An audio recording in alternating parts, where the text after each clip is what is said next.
I'm back with another video, and this time it's the Dairy Queen Pumpkin Pie Blizzard. It returned to August 28th for a limited time.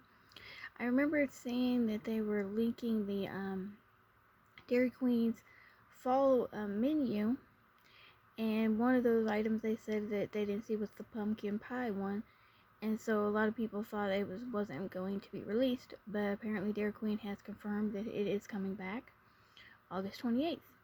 So if you have a Dairy Queen nearby, you can get yourself a Pumpkin Pie Blizzard August 28th for a limited time. Thank you for watching. Bye.